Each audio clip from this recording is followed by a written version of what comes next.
అండి welcome back to my channel.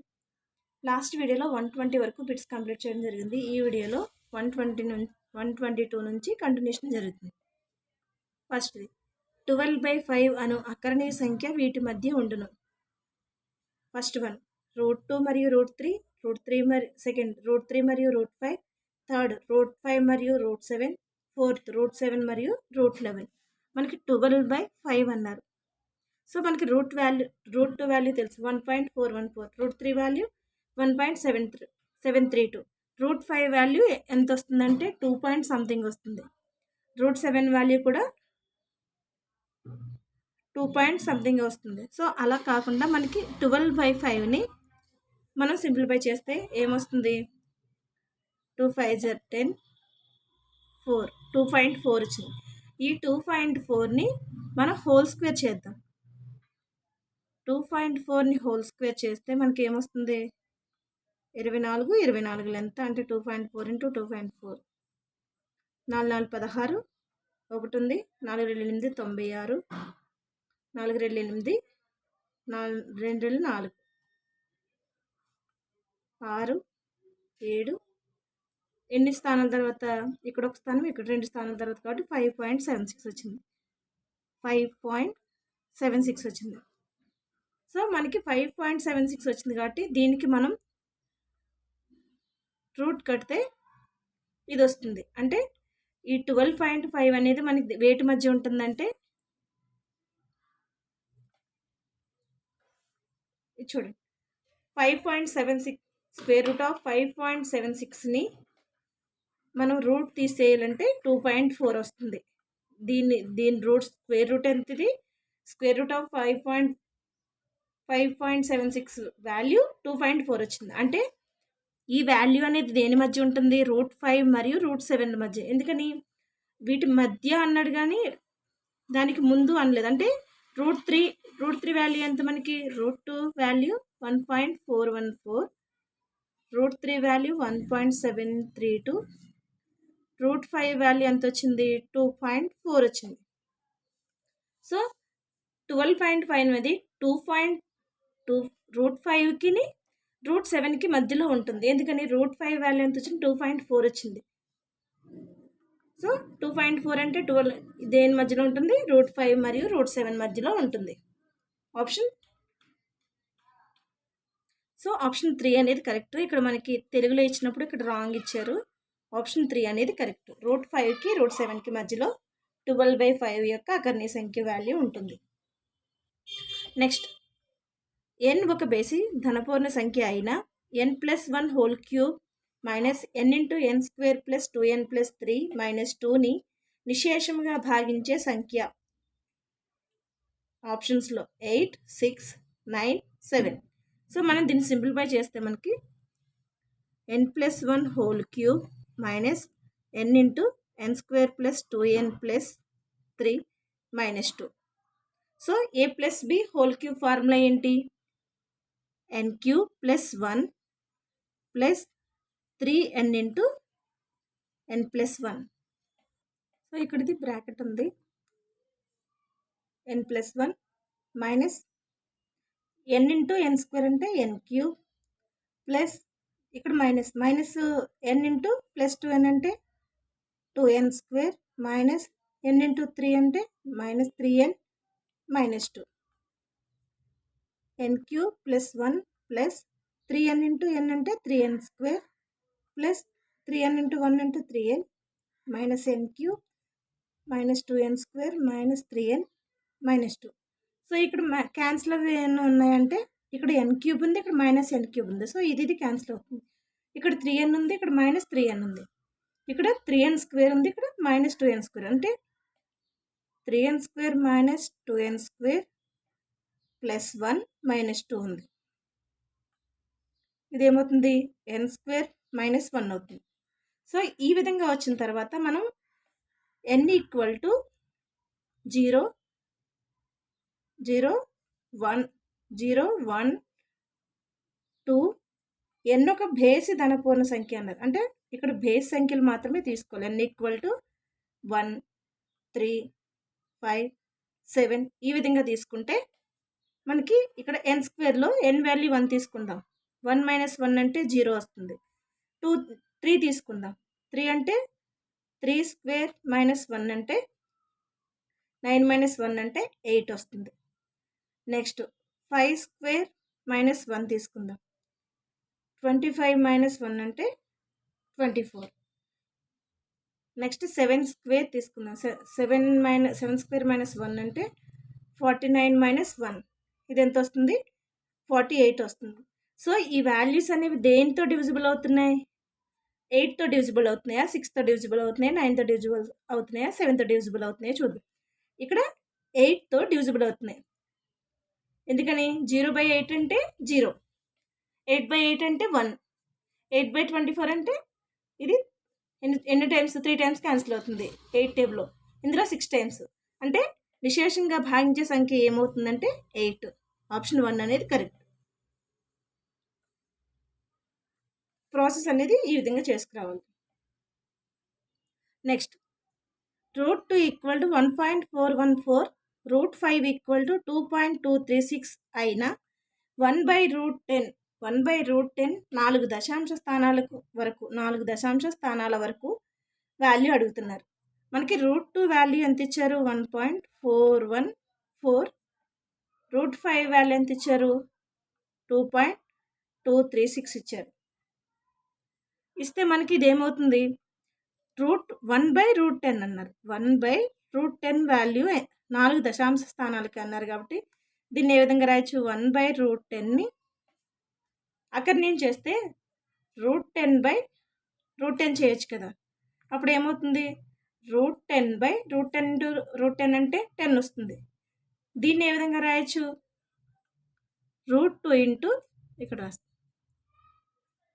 √2 × √5/10 వస్తుంది. ఎందుకని? √a × √b = √ab.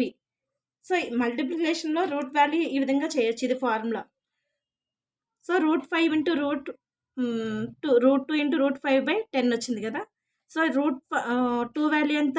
1.414 × √5 వాల్యూ 2.236/10. దీన్ని మనం మల్టిప్లికేషన్ చేస్తే 1.414 × 2.236ని మల్టిప్లై చేద్దాం. మల్టిప్లై చేస్తే ఎంత వస్తుంది మనకి? 4 × 24, 2 ఉంది. 4 1 6 8, 4 × 24, 2 ఉంది, 4. నెక్స్ట్ 3తో మల్టిప్లై చేస్తే 3 4 12, 3 1 3 + 1 4, 3 4 12, 3 1 3 + 1 4. నెక్స్ట్ మళ్ళీ 2తో చేస్తే 8 2 8 2, మళ్ళీ 2తో చేస్తే 8 2 8 2. మనకి ఎడిషన్ చేస్తే 4 8 + 2 0 10 వస్తుంది. ఇక్కడ 1 ఉంటుంది. 1 + 4 5, 5 + 4 9, 9 + 8 అంటే 7. ఇక్కడ 1 ఉంది. 9 11, 11 + 2 13, 13 + 8 అంటే 21. ఇక్కడ 2 ఉంటుంది. 2 + 4 6, 6 + 8 14, 14 + 2 అంటే 16. ఇక్కడ 1 ఉంటుంది. 3 + 8 అంటే 11. ఇక్కడ 1 ఉంటుంది. 3 వచ్చింది. మనకి ఇక్కడ ఎన్ని స్థానాల తర్వాత పాయింట్ ఉంది? 1 2 3 4 5 6 అంటే ఇక్కడ 3 స్థానాల తర్వాత, ఇక్కడ 3 స్థానాల తర్వాత పాయింట్ ఉంది కాబట్టి ఇక్కడ 6 స్థానాల తర్వాత పాయింట్ పెట్టాలి. 1 2 3 4 5 6 అంటే 3.161704 అనేది వచ్చింది మనకి. 3.1617. ఎందుకంటే ఇక్కడ 4 స్థానాల వరకు అన్నారు కాబట్టి సో ఇక్కడ వరకు చేసి స్టాప్ చేస్తే /10 వచ్చింది. ఇక్కడ 3.1617 కాబట్టి ఇక్కడ ఏమవుతుంది? 3.1617/10 కాబట్టి ఈ స్థానాన్ని కూడా మనం దశాంశ స్థానంలోకి మార్చుకుంటే 0.3161 వస్తుంది. సో 6-1 అంటే ఇక్కడ మనకి సుమారుగా తీసుకుంటే 6-2 వస్తుంది. ఎందుకంటే 5 కన్నా ఎక్కువ ఉంది కాబట్టి ఈ 1కి యాడ్ చేసుకుంటే 0.3162 వచ్చింది. 0.3162 వచ్చింది. ఆప్షన్ 1 అనేది కరెక్ట్.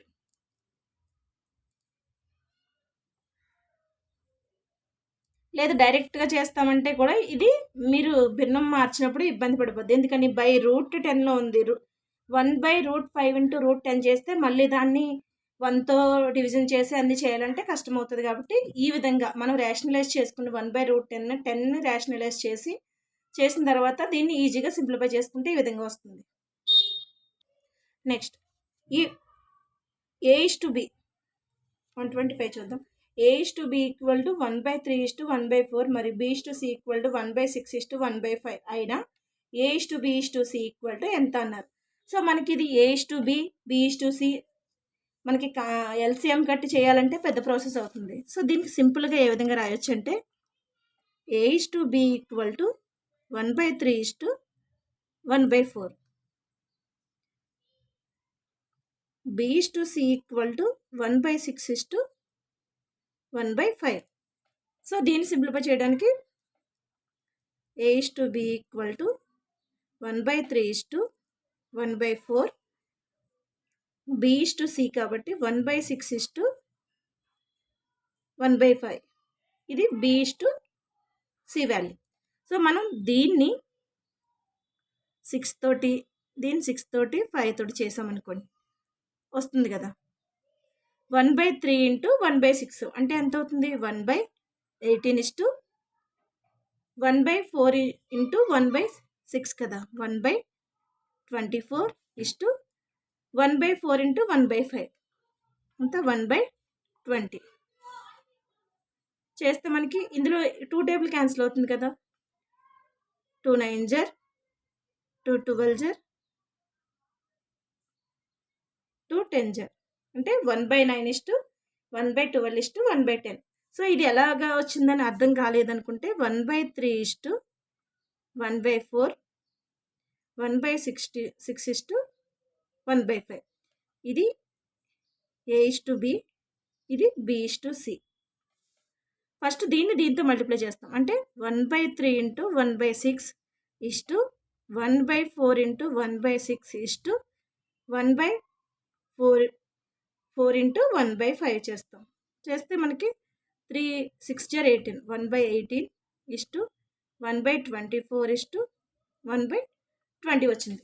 సో 2తో క్యాన్సిల్ చేస్తే మనకి 1/9 1/12 1/10 వస్తుంది. సో ఈ విధంగా సింప్లిఫై చేసుకుంటే టైం అనేది సేవ్ అవుతుంది. నెక్స్ట్ ఒక విద్యార్థి గణితంలో 75% మార్కులు, ఆంగ్లంలో గణితంలో పొందిన వాటిలో 80% మార్కులు లభించను. 2 పరీక్షలు విడిగా 50 మార్కులకు నిర్వహించిన ఆంగ్లంలో పొందిన మార్కులు ఎంత? ఒక విద్యార్థి గణితంలో 75% మార్కులు వచ్చినాయి.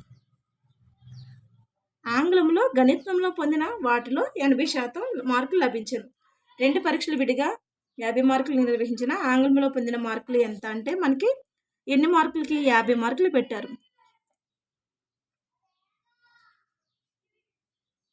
గణితంలో మార్కులు 75%.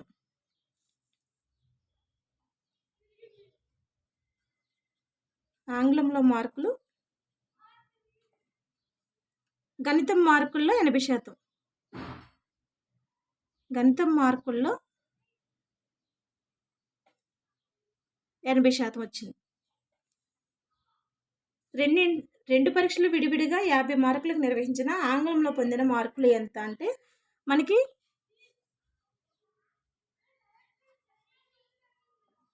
గణితంలో మార్కులు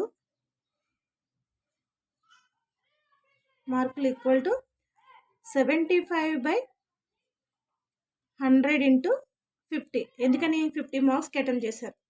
సో ఈ 0 క్యాన్సిల్ అవుతుంది. ఇది ఇందులో 2 టైమ్స్, ఇది ఇందులో 37.5 టైమ్స్ క్యాన్సిల్ అవుతుంది. ఇందులో 80% మార్కులు అన్నారు. ఆంగ్లంలో మార్కులు ఎన్ని అవుతాయి? ఆంగ్లంలో మార్కులు ఎన్ని అవుతాయి? 37.5% ఆఫ్ 80 కదా, 80%. 37.5% ఆఫ్ 80 అంటే 80/100 ఇంటూ, ఎందుకని గణితం మార్కుల్లో 80% అన్నారు, గణితం పొందిన వాటిలో 80% మార్కులు ఆంగ్లంలో వచ్చినాయి. అంటే 37.5. 0 క్యాన్సిల్ అవుతుంది, ఇందులో 2 టేబుల్ క్యాన్సిల్ అవుతుంది, ఇందులో 4 టైమ్స్, ఇందులో 5 టైమ్స్. ఈ 5 ఇందులో ఎన్ని టైమ్స్ క్యాన్సిల్ అవుతుందంటే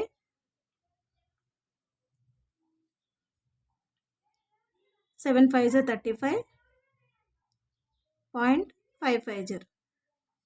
4 ఇంటూ 7.5 అంటే మనకి 5 4 20. 5 4 20, 2 ఉంది, 4 2 8, 4 2 8, 2 30. 3.0 అంటే వచ్చిన మార్కులు ఎన్ని? 30. ఆంగ్లంలో పొందిన మార్కులు ఎంత? 30 మార్కులు. ఆప్షన్ 1 అనేది కరెక్ట్. ఒకసారి మళ్ళీ చెప్తున్నానండి. గణితంలో ఎంత పర్సెంటేజ్ మార్క్స్ వచ్చినాయి? 75% మార్క్స్ వచ్చినాయి. ఎన్ని మార్కులకి? 50 మార్కులకి. సో అది కట్టాం మనం. గణితంలో వచ్చిన మార్కులు పర్సెంటేజ్ కడితే 75/100 ఇంటూ 50. ఇది ఎంత వచ్చింది? ఈక్వల్ టు 37.5 వచ్చినాయి మార్కులు. ఇందులో ఈ గణితంలో పొందిన మార్కుల్లో 80% మార్కులు ఆంగ్లంలో వచ్చినాయి.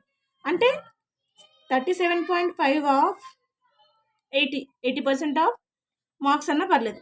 మనకి గణితంలో మార్కులు పొందిన మార్కుల్లో 80% అన్నారు. అంటే ఏమవుతుంది? 80/100 ఇంటూ గణితంలో వచ్చిన మార్కులు ఎన్ని? 37.5 కడితే మనకి 30.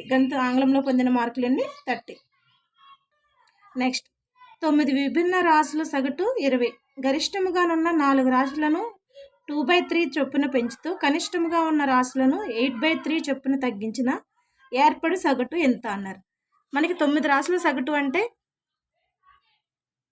9 రాశులు అన్నారు. రాశుల సంఖ్య ఎంత ఇచ్చారు? మనకి 9 ఇచ్చారు. రాశుల సగటు ఎంత? 20.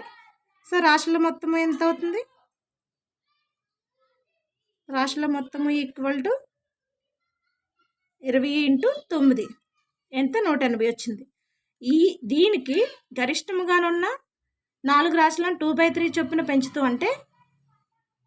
అన్నారు. దీనికి కలపాలి అంటే 4 ఇంటూ 2/3 అంటే 4 టైమ్స్ 2/3ని యాడ్ చేసాం. తర్వాత కనిష్టముగానున్న 4 రాశులను చొప్పున తగ్గించిన అన్నారు. అంటే 4 ఇంటూ తగ్గించిన అంటే మైనస్ చేయాలి, తీసివేయాలి. 8/3 చేస్తే మనకి ఎంత వస్తుంది? 180 బై ఎన్ని రాశులకి? 9 రాశులకి కదా, 9 రాశులకి.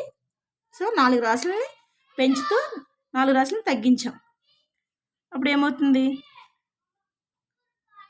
8/3 మైనస్ 32/3/9 వచ్చింది. సో దీన్ని సింప్లిఫై చేస్తే మనకి 180 మైనస్ 32లో నుంచి 8 తీసేస్తాం మనం, 24 వచ్చింది. అంటే 24/3 మైనస్ 9. ఇది చేస్తే ఇది ఇందులో ఎన్ని టైమ్స్ క్యాన్సిల్ అవుతుంది?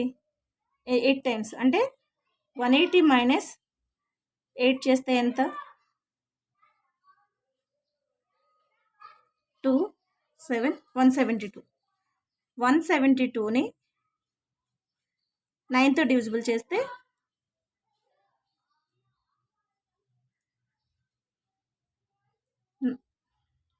ఒక 9 9 2 9 18 అయిపోతుంది కాబట్టి చేస్తే 8. ఇది దించుకుంటాం. 82 9 9 81 వచ్చింది. అంటే 19/1/9 అనేది ఆన్సర్ వచ్చింది. 19/1/9 అనేది వచ్చింది. ఆప్షన్ 2 అనేది కరెక్ట్.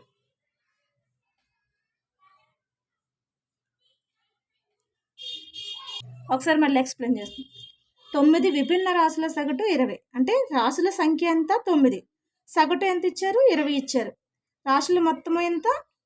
180 అవుతుంది. ఎందుకని? రాశుల సగటు ఈక్వల్ టు రాశుల మొత్తము బై రాశుల సంఖ్య. మనకి ఇక్కడ రాశుల మొత్తము ఇవ్వలేదు, రాశుల సంఖ్య ఇచ్చారు, సగటు ఇచ్చారు. సో రాశుల మొత్తం ఏమొస్తుంది? రాసుల సంఖ్య ఇంటూ సగటు వస్తుంది 180 వచ్చింది. రాసుల మొత్తం ఎంత వచ్చింది? 180 వచ్చింది. సో 180కి గరిష్టముగానున్న 4 రాసులను కలపగా అన్నారు. అంటే 2/3 ప్లస్ 2/3 ప్లస్ 2/3 ప్లస్ 2/3 అంటే 4 టైమ్స్ కలుపుతున్నాం. 4 టైమ్స్ అంటే ఎంత అవుతుంది? 8/3 అన్నా 4 ఇంటూ 2/3 అన్నా సేమ్ అదే వస్తుంది కదా. అంటే 4 టైమ్స్ 2/3ని కలుపుతూ మైనస్ 4 టైమ్స్ 8/3ని తీసేస్తే మనకి ఈ విధంగా వచ్చింది. బై ఎన్ని రాసులకి? 9 రాసులకి కామన్గా వేయాలి. వేస్తే సింప్లిఫై చేస్తే మనకి 19 1/9 అనేది వచ్చింది ఆన్సర్. ఆప్షన్ 2 అనేది కరెక్ట్. Thank you. ఈ వీడియో కనుక మీకు నచ్చితే లైక్ చేసి సబ్స్క్రైబ్ చేయండి, వీలైతే షేర్ చేయండి.